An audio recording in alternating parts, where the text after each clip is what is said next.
अब जो next topic है आपका वो है अकरेंस ऑफ एलिमेंट्स। हमें पता है पीरियोडिक टेबल में जो भी एलिमेंट्स पाए जाते हैं उनमें से अर्थ क्रस्ट में, जो अर्थ क्रस्ट है उसमें जो एलिमेंट्स होते हैं वो दो तरीके से, दो फॉर्म्स में एग्जिस्ट करते हैं, या तो फ्री फॉर्म में या कंबाइंड फॉर्म में। फ्री फॉर्म को नेटिव फॉर्म भी कहा जाता है। कहने का मतलब है अर्थ क्रस्ट के अंदर जो एलिमेंट्स हैं या तो वो कंबाइंड फॉर्म में पाए जाएंगे या फ्री फॉर्म में पाए जाएंगे या नेटिव फॉर्म में पाए जाएंगे।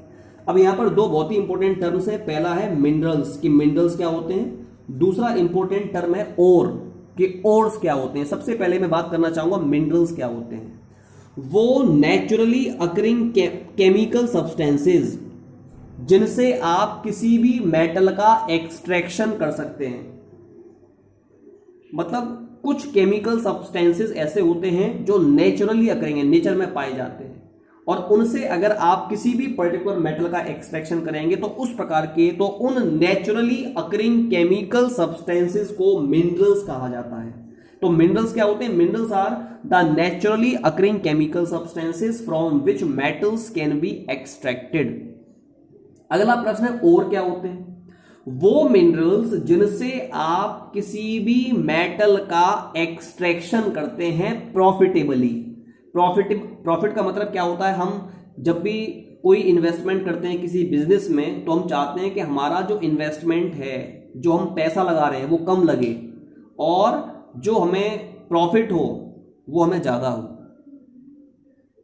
ठीक है, तो कहने का मतलब ये हो गया। उसी प्रकार से ओर्स क्या होते हैं? वो मिनरल्स जिनसे हम किसी भी पर्टिकुलर मेटल का एक्सट्रैक्शन कर सकें प्रॉफिटेबली, मतलब लागत कम हो और मुनाफा ज्यादा हो, तो ऐसे मिनरल्स को ओर्स कहा जाता है। The minerals from which the extraction of metals takes place profitably are called ores. उनको ओर्स कहते हैं। अब मैं बात करता हूं मेटलर्जी के बारे में। मेटलर्जी केमिस्ट्री की एक ब्रांच है जिसके अंतर्गत मेटल्स का एक्सट्रैक्शन किया जाता है किसी भी पर्टिकुलर मिनरल से या किसी भी पर्टिकुलर ओर से। हमें पता है जो आपके मेटल्स होते हैं या तो वो फ्री फॉर्म में एग्जिस्ट करते हैं या वो कंबाइंड फॉर्म में एग्जिस्ट करते हैं। कुछ मेटल्स ऐसे हैं जिनकी रिएक्टिविटी बहुत कम है, जैसे सिल्वर है, कॉपर है, गोल्ड है।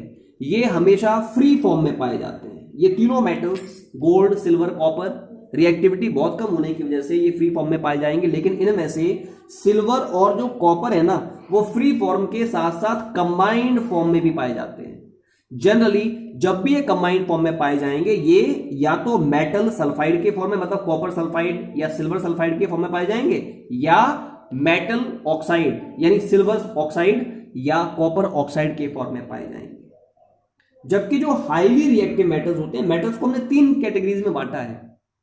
एक तो लीस्ट रिएक्टिव मेटल, एग्जांपल आगे गोल्ड, सिल्वर, कॉपर, जो कि जनरली नेटिव फॉर्म में यानी फ्री फॉर्म में पाए जाते हैं। जबकि कुछ हमारे लीस्ट रिएक्टिव मेटल्स में से कुछ मेटल्स ऐसे हैं जैसे कॉपर और सिल्वर, वो आके कंबाइंड फॉर्म में भी पाए जाते हैं। जो हाईली रिएक्टिव मेटल होते हैं जैसे कि सोडियम है, पोटेशियम है, मैग्नीशियम है, कैल्शियम है और एल्यूमिनियम है, ये हमेशा कंबाइंड फॉर्म में ही पाए जाएंगे। हमेशा ये कंबाइंड फॉर्म में एग्जिस्ट करते हैं, हाईली रिएक्टिव मेटल्स।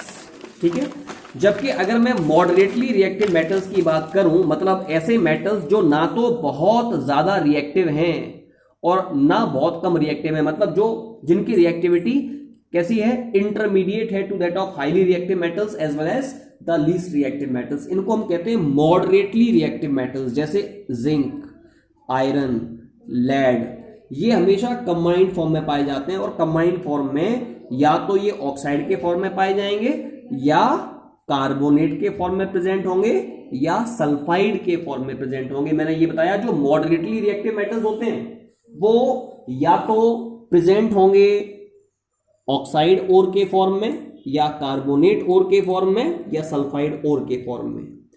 अब अगला जो प्रश्न है वो है एक्सट्रैक्शन ऑफ मेटल। मेटल का आप एक्सट्रैक्शन कैसे करेंगे? हम यहां पर मेटल एक्सट्रैक्शन की बात करना चाहेंगे। किसी भी पर्टिकुलर मेटल का आप एक्सट्रैक्शन कैसे करते हैं? हमने यहाँ पर कोई भी पर्टिकुलर मेटल लिया जो कि ओर के फॉर्म में पाया जा रहा है, सबसे पहले उसका करते हैं कंसंट्रेशन। कंसंट्रेशन का मतलब होता है प्यूरिफिकेशन ऑफ ओर। जो आपका ओर होता है उसमें कुछ ना कुछ स्पेसिफिक अमाउंट में इंप्योरिटीज पाई जाती हैं। वो प्रोसेस जिसके द्वारा आप किसी भी ओर से इंप्योरिटीज को रिमूव करें, उस प्रोसेस को बोलते हैं कंसंट्रेशन ऑफ ओर। जब ओर का कंसंट्रेशन हो गया तो अब हमें ये पता होना चाहिए ओर कैसा है। ओर के अंदर जो मेटल पाया जा रहा है वो कैसा है, हाईली रिएक्टिव मेटल का ओर है या मॉडरेटली रिएक्टिव मेटल का ओर है आपका, या लीस्ट रिएक्टिव मेटल का ओर है। तो हमें पता है हाईली रिएक्टिव मेटल्स के ओर, मॉडरेटली रिएक्टिव मेटल के ओर और लीस्ट रिएक्टिव मेटल के ओर से मेटल के एक्सट्रैक्शन का जो मेथड है वो अलग अलग है।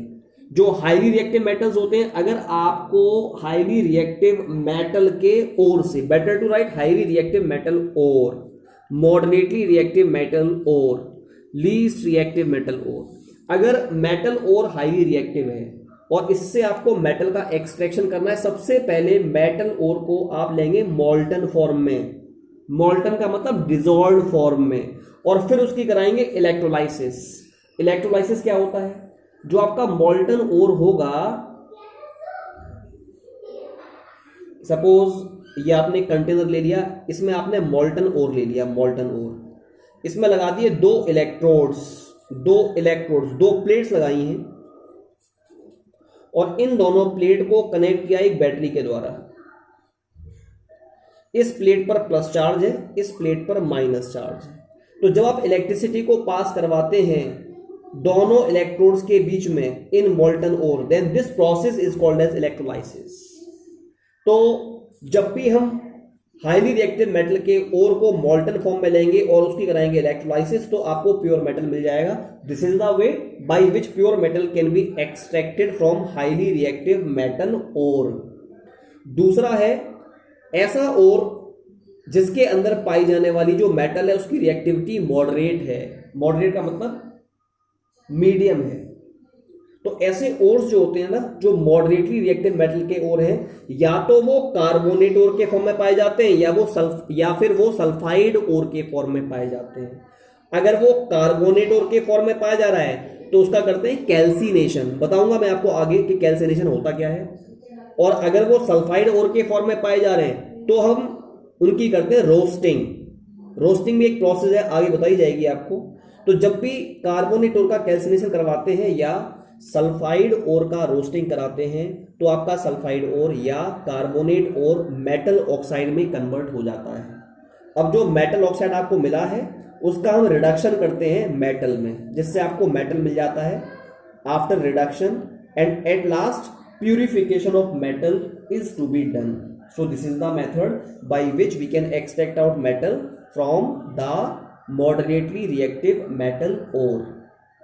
इसके बाद बात कर रहे हैं लीस्ट रिएक्टिव मेटल ओर के बारे में। ऐसे मेटल्स जिनकी रिएक्टिविटी लीस्ट है, तो वो मेटल्स जिनकी रिएक्टिविटी लीस्ट होती है वो आपके सल्फाइड ओर के फॉर्म में एग्जिस्ट करते हैं। सल्फाइड ओर के फॉर्म में पाए जा रहे हैं, आप इसकी करवाएंगे रोस्टिंग। तो जब रोस्टिंग करवाएंगे तो जो सल्फाइड ओर है वो कन्वर्ट हो जाएगा किसमें, मेटल में। आपको मेटल मिल गया, फिर उसके बाद में उसकी रिफाइनिंग कर देंगे, प्यूरिफिकेशन कर देंगे, जिससे आपको प्योर मेटल मिल जाता है। So this is the way in which the purification of, और we can say sorry, the extraction of metal takes place from its ore. बाकी इस पूरी प्रोसेस को हम डिटेल में आगे वाले जो वीडियोस होंगे उनमें स्टडी करेंगे।